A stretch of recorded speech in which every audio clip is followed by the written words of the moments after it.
নিশ্চিত করা হবে, পণ্য সংরক্ষণের যথাযথ ব্যবস্থা করা হবে, ফলমূল যা ফলে উত্তরবঙ্গে তা দিয়ে সারা বছর বাংলাদেশের মানুষ আনন্দে খেতে পারত। কিন্তু এগুলো সংরক্ষণের কোনো ব্যবস্থা নেই বলে খুব তাড়াহুড়া করে পচে গলে অথবা বিক্রি করে সব শেষ হয়। আমরা এই যন্ত্রণা থেকেও উত্তরবঙ্গের আমাদের চাষি কৃষক ভাইদেরকে বের করে আনতে চাই।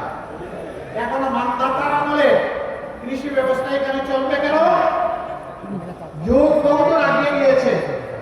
আমরা আধুনিক প্রযুক্তি নির্ভর কৃষি শিল্পের বিপ্লব ঘটাবো ইনশাআল্লাহ। এই বিপ্লব শুধু উত্তরবঙ্গের ভাগ্য তুলে দিবে না, এই বিপ্লব বাংলাদেশের 18 কোটি মানুষের কপাল তুলে দেবে।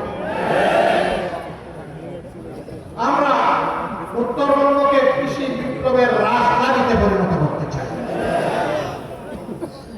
এর জন্য কৃষি প্রযুক্তি ভিত্তিক বিশ্ববিদ্যালয় করতে হয়, তাই করা হবে ইনশাআল্লাহ। ইন্ডাস্ট্রি স্থাপন করতে হয়, সেইটা করা হবে। সরকারি বেসরকারি এবং যৌথ উদ্যোগ সব কিছু। যদি আমরা সেই উদ্যোগ দিতে পারি, বিদেশিরাও এখানে বিনিয়োগ করতে আসবে। এরকম যখন ইন্ডাস্ট্রিয়াল বেস হয়ে যাবে, আর উত্তরবঙ্গের মানুষকে ছোট্ট একটি চাকরির জন্য